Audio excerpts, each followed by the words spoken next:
Ibu bapak saudari-saudara yang terkasih, selamat sore semuanya.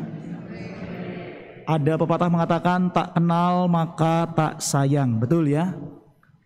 Ibu bapak, perkenalkan nama saya Romo Kristoforus Resa. Saya berasal dari Keuskupan Agung Semarang. Sekarang bertugas di Wisma Salam. Ini ke bapak ibu melihat saya cuma dari mata ke atas ya toh.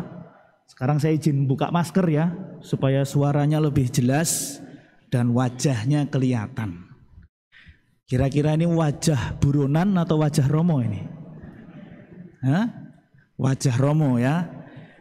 Saya bertugas di Wisma Salam, sebuah rumah retret, tempat pembinaan untuk orang-orang muda Katolik di Keuskupan Agung Semarang. Biasa kita kenal dengan Youth Center, Bapak Ibu.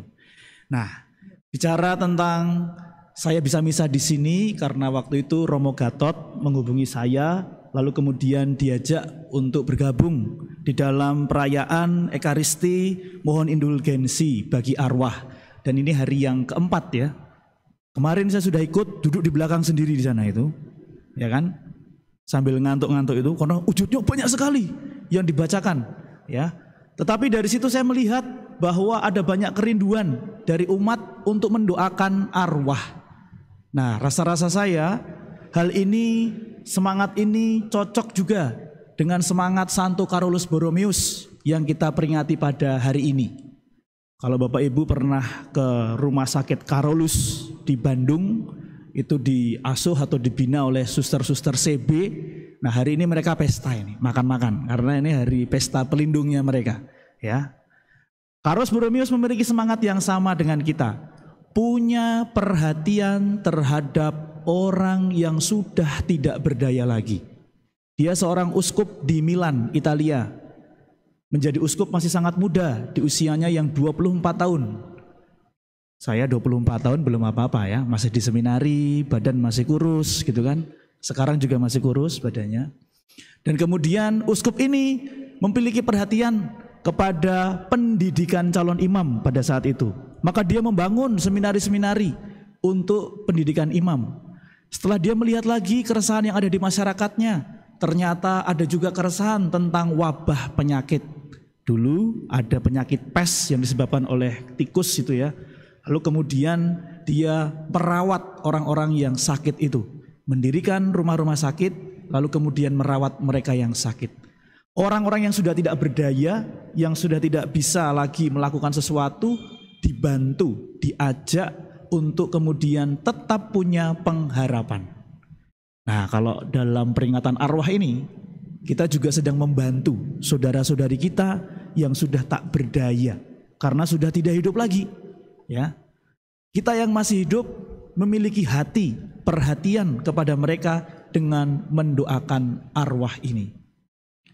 Inilah semangat yang kita miliki yang bisa membantu saudara-saudari kita untuk bisa pulih dari segala dosa dan kesalahannya lewat doa-doa kita.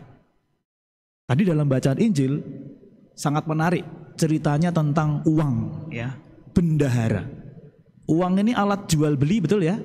Kalau kita punya uang, maka kita bisa membeli suatu barang. Uangnya banyak, yang bisa kita tukarkan dengan barang semakin banyak ya.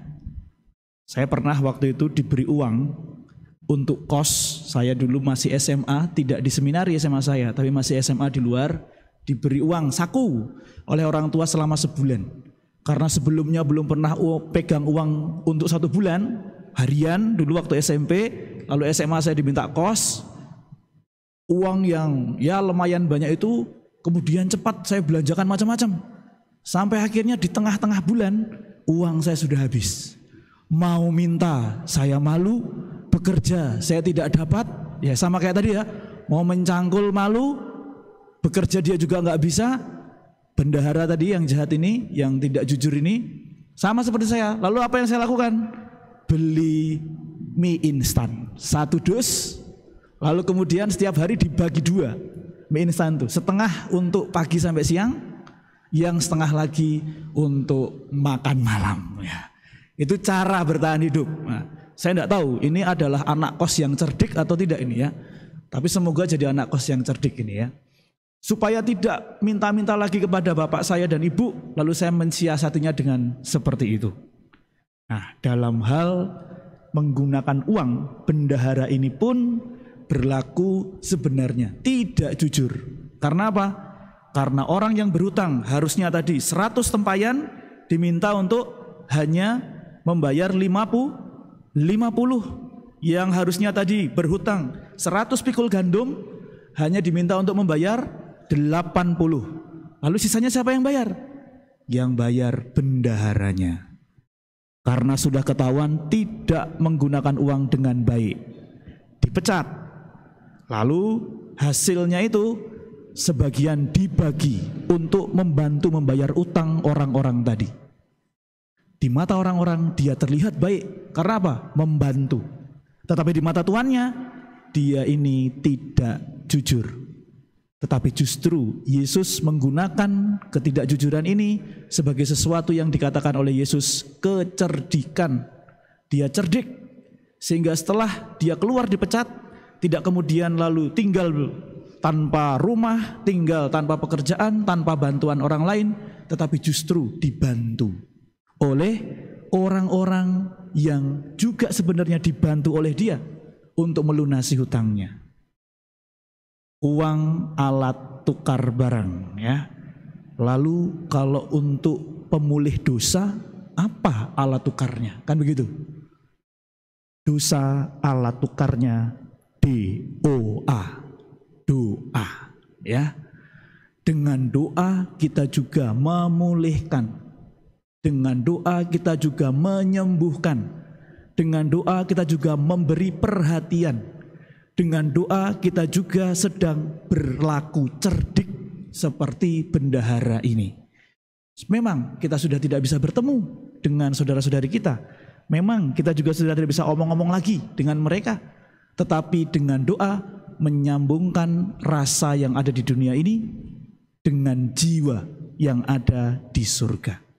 Ibu bapak, saudara-saudari yang terkasih, saya melihat ada banyak sekali lilin di sini, ya. Dan ketika dinyalakan, kemarin tuh rasanya yang tadinya dingin ini karena AC, lalu jadi hangat, ya.